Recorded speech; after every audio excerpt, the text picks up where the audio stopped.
बरसात की एक शाम थी। शंभूनाथ की पत्नी जानकी घर के दरवाजे पर बैठी उसका इंतजार कर रही थी।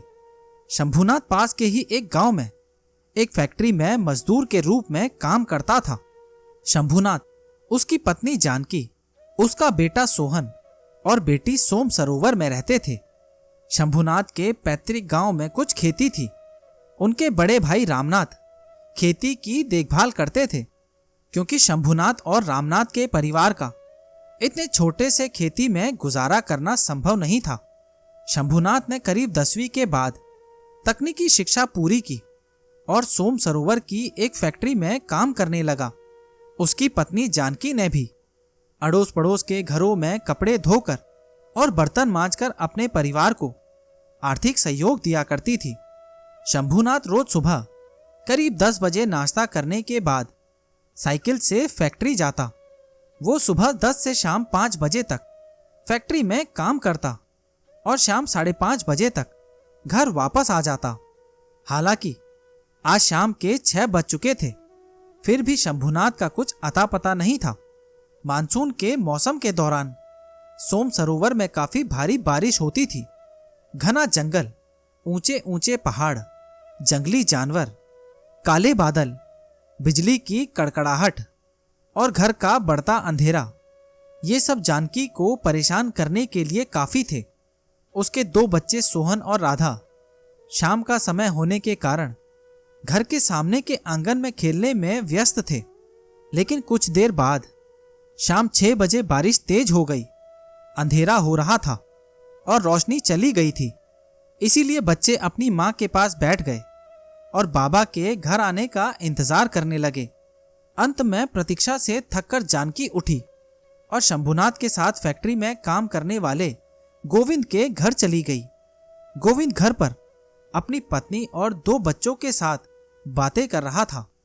वो पिछले 2-3 दिनों से बीमारी के कारण फैक्ट्री नहीं जा रहा था।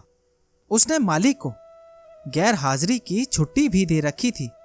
जानकी जैसे ही उसके कमरे में गई, उसने गोविंद के पास शंभूनाथ संबंधी पूछताछ की।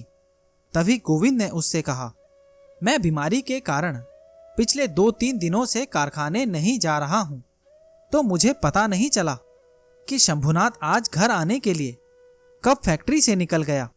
जानकी के कहने पर गोविंद ने फैक्ट्री में फोन किया और शंभूनाथ के बारे में पूछताछ की। तब फैक्ट्री के मुख्य द्वार पर मौजूद एक सिपाही ने उन्हें बताया कि शाम 5 बजे जैसे ही फैक्ट्री बंद हुई, शंभूनाथ घर जाने के लिए निकल पड़ा।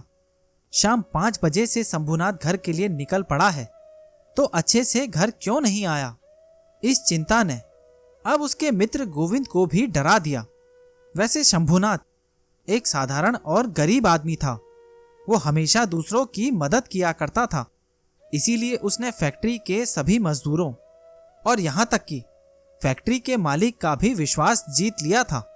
भयभीत होकर गोविंद अपने 2-3 दोस्तों के साथ फैक्ट्री जाने के लिए निकल पड़ा। रास्ते में उन्होंने देखा कि शंभूनाथ जंगल की सड़क पर अपनी साइकिल के साथ बेहोश पड़ा हुआ है। जंगली भालू ने उसे गंभीर रूप से घायल कर दिया था। इस पर सभी का ध्यान गया, क्योंकि आसपास की जमीन पर भालू के पैरों के निशान दिखाई दे रहे थे।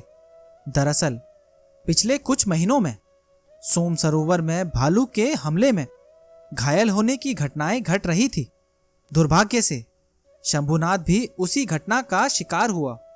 शंभूनाथ के दोस्तों ने उसे उसी हालत में उठा लिया और सोम सरोवर ले आए और वहां के प्राथमिक स्वास्थ्य केंद्र में भर्ती कराया। वहां उसके जख्मों का इलाज किया गया। हालांकि उसके हाथ पैर की हड्डियां टूट जाने के कारण उसे पास के शहर के अस्पताल ले जाया गया। शंभूनाथ के परिवार पर आई इस भीषण आपत्ति को देख सोम सरोवर के सभी ग्रामीणों की आंखों में आंसू आ गए। लेकिन नियति के आगे सभी लोग बेबस थे। शंभूनाथ का इलाज कराने वाले डॉक्टर ने उसे अगले 6-7 महीनों तक आराम करने की सलाह दी। इस अवधि के दौरान शंभूनाथ को अपने हाथों और पैरों पर डाले गए प्लास्टर और दवाइयों पर बहुत पैसा खर्च करना पड़ा। शंभूनाथ के परिवार की स्थिति आर्थिक रूप से नाजुक थी, इसीलिए पूरे परिवार ने खुद को आर्थिक संकट में पाया। गांव के अन्य लोगों ने उनकी काफी मदद करने की कोशिश की, लेकिन परिवार अभी भी किसी बड़ी आर्थिक मदद का इंतजार कर रहा था। उसी समय मोहन नाम का एक फरिश्ता उनकी मदद के लिए आगे आया। वो एक स्वास्थ्यकर्मी और एक सामाजिक कार्यकर्ता था। उसने शंभू के घर की बदहाली और शंभुनाथ के इलाज के कारण हुई उसके परिवार की दुर्दशा को देखा और परिवार को पूरी आर्थिक मदद देने का दृढ़ संकल्प किया। मोहन ने शंभुनाथ की पत्नी को अस्पताल का पूरा मेडिकल बिल और उसकी पूर्ति के लिए उपलब्ध सरकारी योजनाओं का लाभ दिलाने के लिए सभी आवश्यक कार्रवाई पूरी करने में मदद की। लेकिन मोहन की आर्थिक मदद मिलने की प्रक्रिया पूरी होने तक शंभुनाथ के परिवार के हर सदस्य ने पैसे जुटाने के लिए काफी मेहनत की। उसकी पत्नी जानकी आसपास के परिवारों के कपड़े एवं बर्तन धोती रही। उनकी बेटी राधा ने अपनी मां का सबसे ज्यादा साथ दिया। न केवल उसके साथ बल्कि अस्पताल में उसकी पीठ पर भी वो शंभुनाथ की देखभाल करने के लिए अपने पिता के साथ रही। शंभुनाथ के पुत्र सोहन ने अपने कारखाने में एक सहायक के रूप में काम करके जितना हो सका उतना पैसा कमाने की कोशिश की। शंभुनाथ के भाई ने भी उनके इलाज के लिए गांव से पैसे भेजे थे। शंभुनाथ पर आए संकट से उबरने में पूरे परिवार ने तहे दिल से उसका साथ दिया। आखिरकार शंभुनाथ अस्पताल से घर लौटा और परिवार के घरेलू नुस्खों से पूरी तरह ठीक हो गया। संकट के समय परिवार द्वारा दिया गया मजबूत समर्थन व्यक्ति के जीवन भर काम आता है।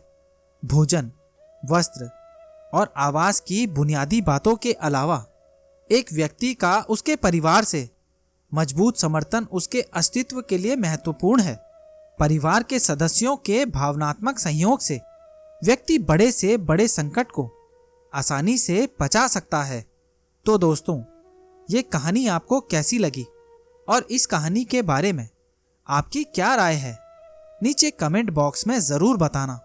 और अगर अभी तक आपने चैनल को सब्सक्राइब नहीं किया है तो सब्सक्राइब कर लेना।